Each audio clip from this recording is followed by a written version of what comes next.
Eu quero dar pra você, lá ele. Então, como fazia tempo que eu não explicava nenhum stand, porque eu esqueci, não lembrava mais qual era os stands que tinha na porra do mangá, eu vou explicar aqui hoje o Scary Monsters, um stand da parte 7 de Jojo. A referência musical dele é uma música do mesmo nome do David Bowie. Então, o stand é um pouquinho complicado, o Scary Monsters, porque o negócio dele é o seguinte: o usuário dele, principal, né, na história, o stand não é originalmente dele. Acontece que é o seguinte: tinha outro usuário desse stand, onde a habilidade era ele criar um vírus, assim, tipo uma infecção mesmo, um tipo de vírus, que transformava pessoas em dinossauros. As pessoas viravam dinossauros. Ele afetou uma certa pessoa, não vou evitar falar nomes aqui, ele afetou uma certa pessoa, que era um personagem ali importante até, e graças a uma parte do cadáver santo, ele conseguiu manter aquela infecção parada. Tipo, ele virou um dinossauro, mas ele não tava ficando louco, ele continuava relativamente consciente, ali usando o olho esquerdo do cadáver, se eu não me engano. E depois ele conseguiu voltar ao normal e acabou meio que desenvolvendo a própria versão do stand dele a partir dessa infecção. Então, ele tem basicamente o stand de antes, que era infectar pessoas e transformar elas em dinossauros, só que melhor. Aí agora as habilidades dele são virar um dinossauro, né? Isso é padrão. Ele pode virar um dinossauro completamente, fica bípede, bípede, sei lá, tipo um Velociraptor, grandão, azul. É muito forte, por sinal. Ou então ele pode, ficar no meio termo, assim. Ele pode, criar a cauda, os dentes, as garras, enfim. Ele também tem a habilidade de infecção. Ele pode infectar outras pessoas, transformá-las em dinossauros. Se eu não me engano, ele pode até infectar objetos. Ele pode, transformar coisas em dinossauros pequenos e mandar elas atacarem alguém. Não lembro exatamente, mas eu acho que é isso daí. Esse é o stand. Eu curto ele, é bem legal. Vagabunda Dalva. Tá, então, Made in Heaven, referência musical pra não esquecer logo, a música do Queen, de mesmo nome. Tá, o Made in Heaven é aquela foto lá que eu mostrei, ele é a última evolução do Simon, quando o usuário consegue atingir um ponto muito específico, numa coordenada muito específica, num momento muito específico, que é a lua nova. E quando ele consegue isso, ele atinge lá, ó, não sei o que, ai que foda, meu Deus, que coisa foda. Aí ele fica foda, e o Made in Heaven é um stand supremo, pelo menos da parte que ele aparece.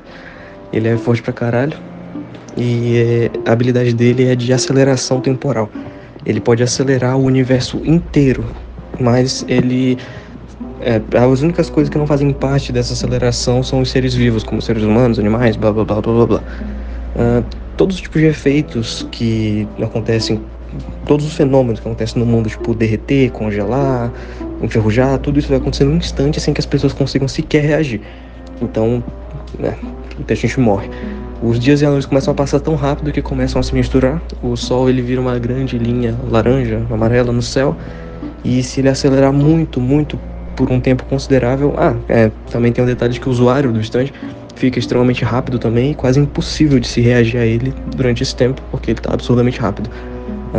Em casos de parar o tempo, assim, algum instante que possa parar o tempo, o usuário também pode se mexer um pouquinho durante o tempo parado. Eu acho, não lembro, na verdade, posso estar passando desinformação aqui. E, enfim, continuando, se o universo acelerar demais até um certo ponto, ele chega num ponto de singularidade, ele é destruído e um novo universo é criado. E é isso aí.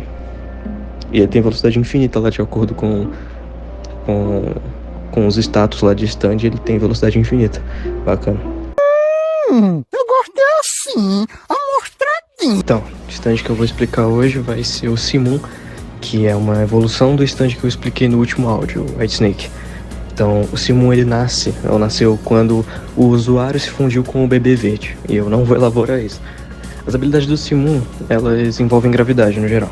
Para começar, uma habilidade meio que passiva dele, ele torna o usuário o centro de um fenômeno de inversão gravitacional, por assim dizer.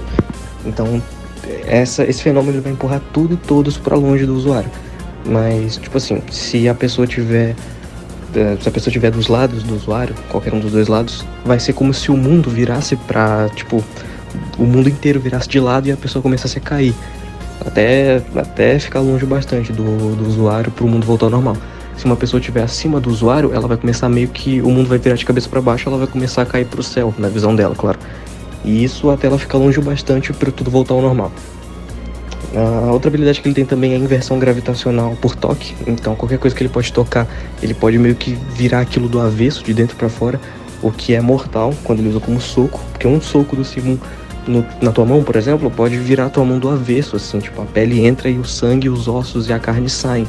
Então um soco no lugar certo é hit kill. Ele também tem um poderzinho menor, que é meio que um foreshadowing da outra evolução dele. O Simon, ele mostrou ter um certo poder bem fraquinho de aceleração temporal. Quando o usuário lá em uma cena, ele toca em um conjunto de, sei lá, de ovos que tinha ali, fazendo com que os ovos chocassem na hora e aparecendo lá os fetos, lá os pintinhos lá, feto, foda-se. É uma aceleração do tempo bem fraquinha, mas um foreshadowing do que tá por vir, do que tá por vir na próxima evolução. E é isso aí. Boa noite. Calma aí. Alex BNH.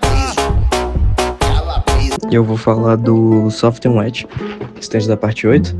A referência musical dele, se eu não me engano, é uma música do Prince, tem esse mesmo nome, mas não tenho certeza. Mas acho que é esse daí sim. O Soft and Wet é meio complicado, porque ele é uma fusão de outros dois stands. Um que o nome também era Soft and Wet, e outro que é o Killer Queen, que eu já expliquei aqui, só que é uma versão diferente dele, do universo da parte 8. Funciona um tiquinho diferente, mas é quase o mesmo stand. Esse Soft and Wet novo, o fundido, né, o fodão, é o que eu vou explicar aqui. Os outros dois são mais simples, eu não vou falar nada deles. Então, a habilidade do Soft and Wet é criar bolhas. Ele pode criar bolhas que são parecidas com bolhas de sabão. Elas têm, tipo, propriedade de bolhas de sabão, elas são escorregadias, então o usuário pode usar isso para deslizar ou defletir ataques e coisas do tipo. O usuário também pode controlar o tamanho e o trajetório das bolhas. Então ele pode fazer uma bolha pequenininha para guardar alguma coisa dentro, ou uma bolha maior para guardar pessoas dentro, ou coisas maiores.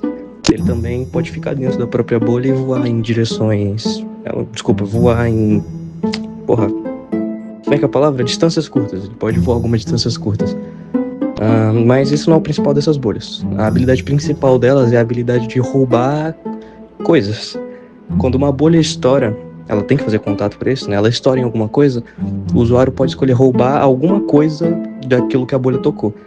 Pode ser, sei lá, ele pode prender coisas lá dentro, né? Como eu disse. Então ele pode prender uma pedra, mas ele também pode prender conceitos. Então ele pode, sei lá, pegar a audição de alguém. O usuário já usou isso para roubar a água do corpo de uma pessoa. Ele pode roubar o som de alguma coisa, sei lá, de um interruptor, para não fazer som nenhum, como eu disse. E, enfim, ele pode roubar coisas, incluindo essas propriedades, assim. Ele pode roubar fricção do chão, por exemplo. Outra coisa que as bolhas podem fazer é que elas podem causar explosões. Explosões, tipo, explosão mesmo, pô, cabum e tal. Isso aí vem do fato do Killer Queen ser um dos stands aí que ela foi fundido, né? O Soft and Wet. As explosões não são muito fortes, mas foi o suficiente para estourar o tímpano de alguém, se eu não me engano. E também pode ser usada para atirar objetos em uma pessoa com uma velocidade alta. Mas não é lá essas coisas e não é o que o usuário mais usa. O stand também é muito forte fisicamente, então se ele não usa as bolhas, ele sempre cai na porrada. Mas enfim, agora a habilidade mais forte e o principal atualmente não, a parte 8 acabou, essa é a coisa mais forte do Soft and Wet, faz ele um dos stands mais fortes de Jojo. É a última habilidade que ele consegue no fim do mangá, que é o Go Beyond. Não sei se tem alguma referência musical, não sei de qual é. Mas enfim, o Go Beyond é uma habilidade que mistura a propriedade explosiva que as bolhas têm com a descoberta de que, na verdade, as bolhas... Spoiler aqui da parte 8, né? As bolhas não são bolhas, elas são basicamente um fio girando extremamente rápido. Porque o Joss... quase. Porque o usuário, ele usa o Spin inconscientemente. Spin que é tipo o Ramon da parte 7, tipo o Ramon versão esse universo. Ele usando o Spin inconscientemente e tal. Ele tendo noção de como elas funcionam e da propriedade explosiva e tal, ele pode usar elas de um jeito muito específico, que eu não sei explicar, porque eu não sou um usuário de Spin. Mas ele pode girar as bolhas a uma velocidade tão absurda que na hora de atirar elas vão extremamente rápido e elas basicamente deixam de existir. Elas vão tipo pra um outro plano, pra uma quarta dimensão, sei lá, não faço ideia do que eu tô falando. Mas as bolhas, elas somem, elas deixam de existir no nosso mundo, então elas não estão suscetíveis a qualquer habilidade que afete o nosso mundo. Então ela pode passar qualquer defesa, qualquer barreira, qualquer coisa assim que possa proteger o usuário é impossível. Não dá pra desviar do Go Beyond, porque ele não existe. Não tem como desviar de uma coisa que não existe. A bolha ela só existe no momento de fazer o contato. Então quando ela encosta no inimigo, quando ela realmente passa a existir, ela explode e causa um dano absurdo em quem quer que ela tocar. Foi hit kill quando ele usou ela no inimigo lá. Enfim, muito foda. E muito foda.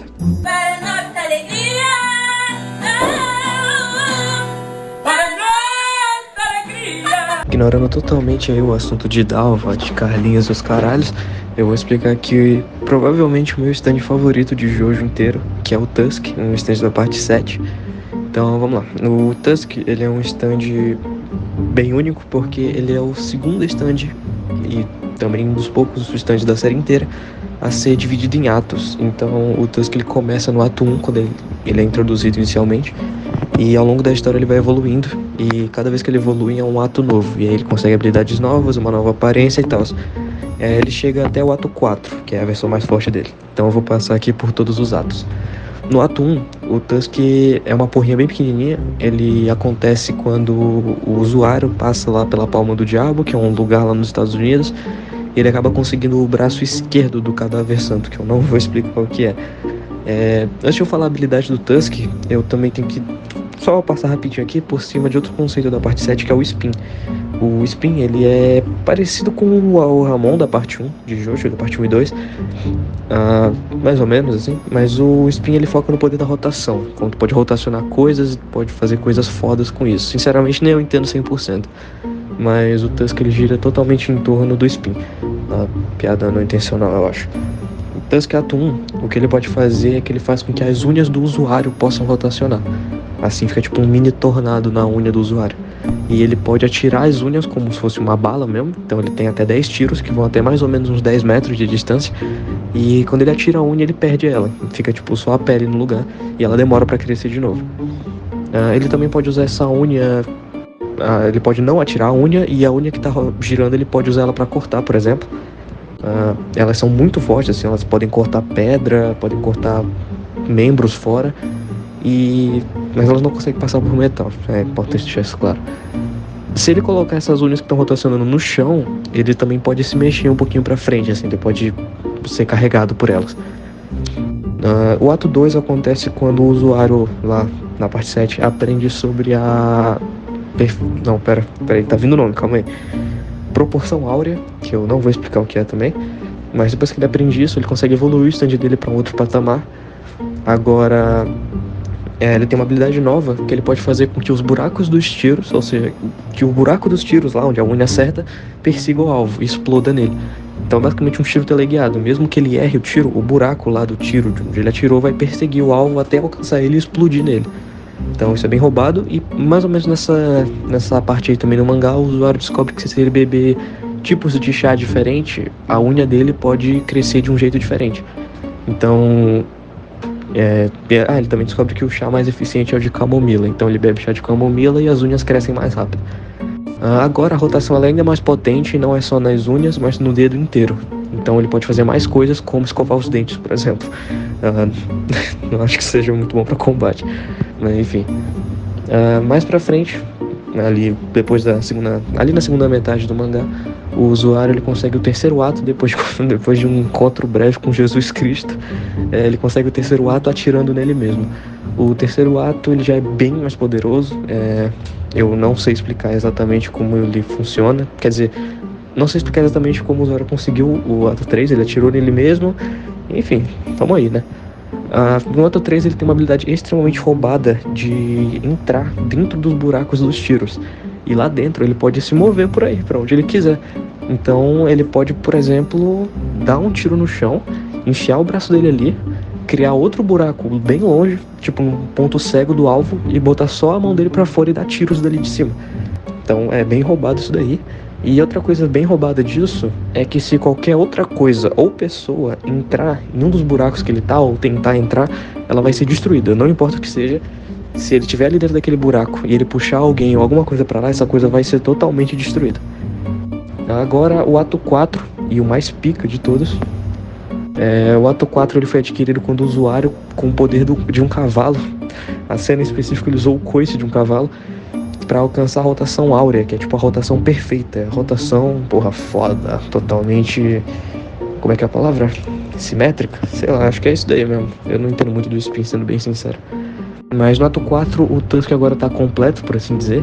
Então agora ele é um stand parrudão, mesmo grandão. Em todos os outros atos ele era meio robótico. Ele também é robótico no ato 4, mas ele era menorzinho. No ato 4 ele é grandão e pode cair na porrada mesmo. Pode meter porrada, pode dar socos, caralho. Ele é muito forte, inclusive. Mas o principal tá na habilidade dele, da rotação infinita, que é um tiro que, se acertar no alvo, vai fazer cada célula do corpo dele girar infinitamente sem parar, basicamente prendendo ele ali num loop. Mas isso não é o principal. O principal disso daí é que a rotação não pode parar de jeito nenhum. E isso pode atravessar até dimensões, porque o usuário do Tusk lutou contra o usuário do D4C, que eu já expliquei, que pode pular de dimensão em dimensão. E nem pulando de dimensão em dimensão ele conseguia se livrar daquilo, porque mesmo que ele trocasse de corpo, a rotação infinita achava um jeito de pegar ele de novo. Então, assim, é absurdamente roubado isso. O único jeito de desfazer a rotação infinita é um outro tiro de rotação infinita, mas na direção contrária. E por causa da rotação infinita, que controla a gravidade, ela pode passar qualquer tipo de barreira dimensional.